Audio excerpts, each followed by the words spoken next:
Once again welcome back, اور ایک بار پھر سے ہم واپس آ چکے ہیں، اور آج ہم بات کریں گے اس مہینے کی جس میں مسلمانوں کو وہ شب نصیب ہوتی ہے جس رات وہ اللہ کے آگے گڑ گڑا کے اپنے گناہوں کی معافی مانگتے ہیں اور یہ وعدہ کرتے ہیں کہ وہ اپنے گناہوں سے قطع تعلق کر لیں گے۔ شب برات ایک ایسی شب ہے جو آنے والی ہے، شعبان کی 15ویں شب، اور اس پہ ہی ہم بات کریں گے۔ اور اس پہ بات کرنے کے لیے میرے ساتھ دو بہت ہی محترم شخصیات موجود ہیں، ان کا انٹروڈکشن میں کراتی چلوں۔ میرے ساتھ موجود ہیں اسلامک اسکالر ہیں علامہ سید وقاص ہاشمی صاحب، السلام علیکم، آپ کو ویلکم کرتے ہیں شو پہ۔ اور ان کے ساتھ میرے ساتھ موجود ہیں، یہ بھی ایک بہت ہی اپنے آپ میں ایک بہت اہم شخصیت ہیں، اسلامک اسکالر ہیں، مولانا اسحاق مدنی صاحب، السلام علیکم۔ وعلیکم السلام۔ آپ دونوں کو خوش آمدید کہتے ہیں شو پہ۔ سر، یہ جو مہینہ جو چل رہا ہے مولانا صاحب، شعبان کا مہینہ، رجب اور رمضان کے بیچ میں اس کو یہ شرف حاصل ہے کہ یہ ہے، اور اس کے ساتھ ساتھ ایک خوبصورت رات بھی، تو کیا کہیں گے آپ اس مہینے پہ؟ بسم اللہ الرحمن الرحیم، اللہم صلی علی محمد وبارک وسلم۔ شعبان المعظم کا مہینہ ہمارے نبی صلی اللہ علیہ وسلم کو بہت پسند تھا، اور آپ ہر دفعہ یہ دعا فرمایا کرتے تھے، اے اللہ ہمیں شعبان کا مہینہ عطا فرما۔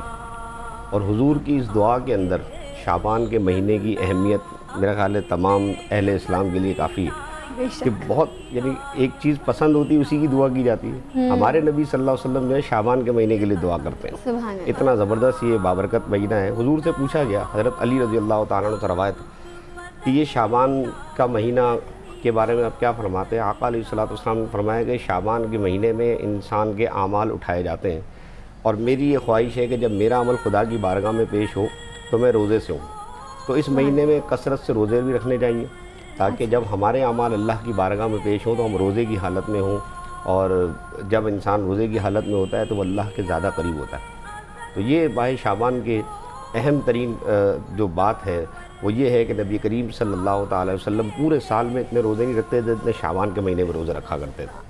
تو ہمیں چاہیے کہ ہم اس مہینے کی اہمیت کو سمجھتے ہوئے نفلی روزے کہلائیں گے یہ جو آپ رکھیں گے اس مہینے، نفلی روزے کہلائیں گے۔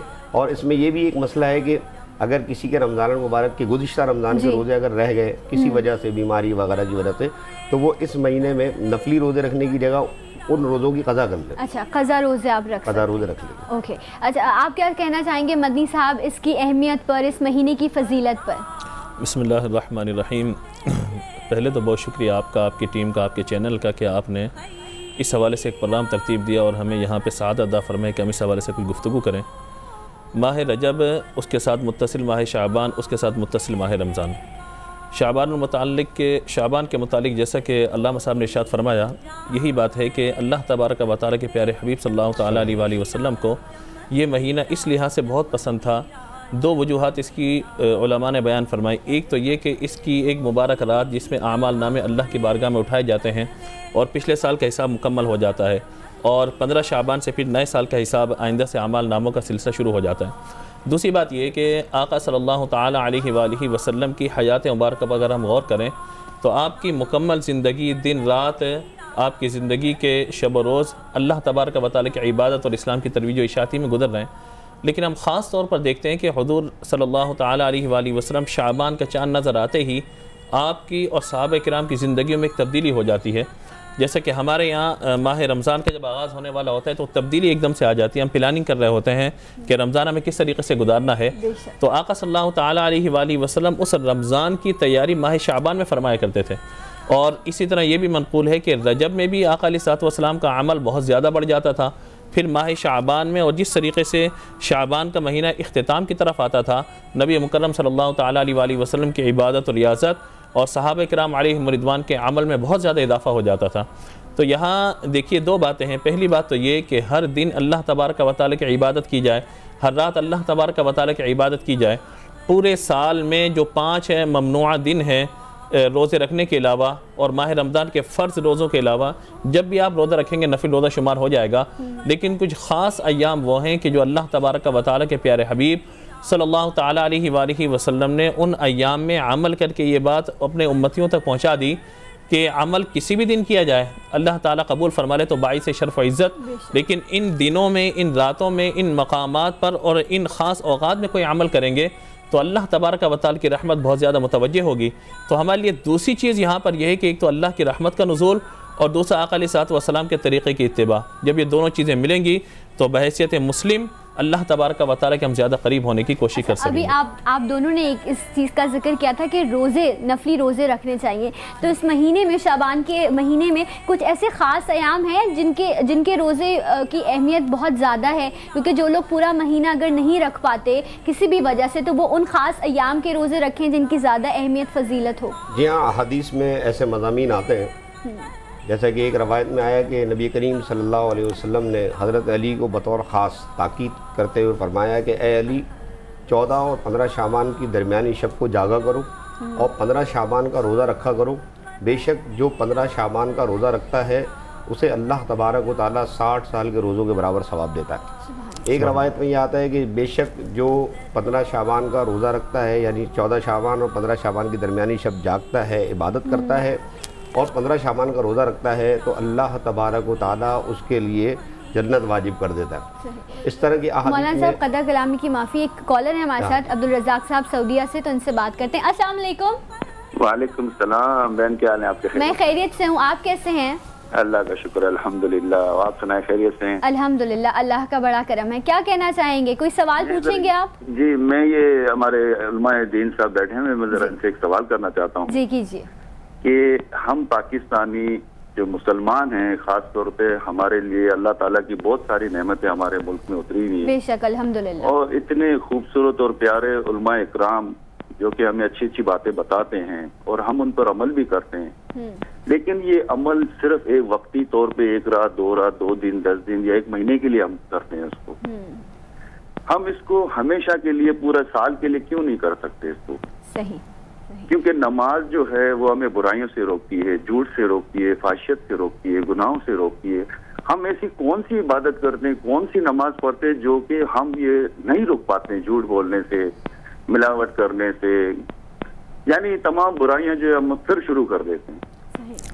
بہت شکریہ عبدالرزاق صاحب، آپ نے جو سوال کیا اس کا جواب ہم مولانا صاحب سے لیتے ہیں. تھینک یو سو مچ، اپنا بہت خیال رکھیے گا. جی، نمازیں پڑھنے کے باوجود بھی ہم جھوٹ بول رہے ہوتے ہیں، دھوکہ دے رہے ہوتے ہیں لوگوں کو. نماز پڑھ کے اٹھیں لیکن اگر فون کال آ گئی تو وہ جو ہے باپ اپنے بیٹے کو بول دے گا کہ بولو میں گھر پہ نہیں ہوں.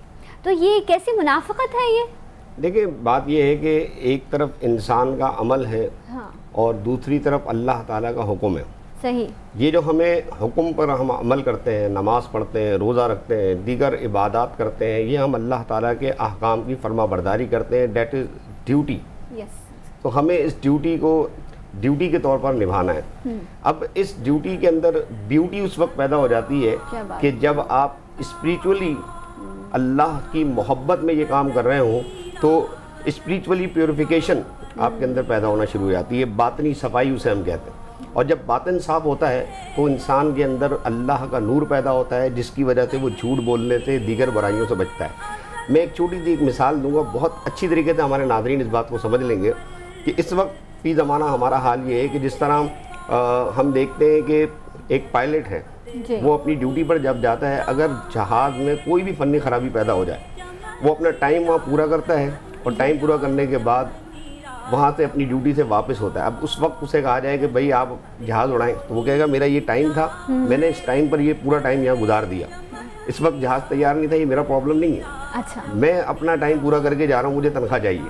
صحیح. یہی حال ہمارا ہے کہ ہم مسجد میں جاتے ہیں، اپنا ٹائم پورا کرتے ہیں، جتنی اٹھک بیٹھک ہمیں کرنی ہوتی ہے اٹھک بیٹھک کر کے ہم واپس آ جاتے ہیں. لیکن جو نماز کی روح ہے، جیسے نبی کریم علیہ الصلوۃ والسلام نے فرمایا لا صلاۃ الا بحضور القلب، وہ نماز ہی نہیں ہے جس میں دل حاضر نہ ہو.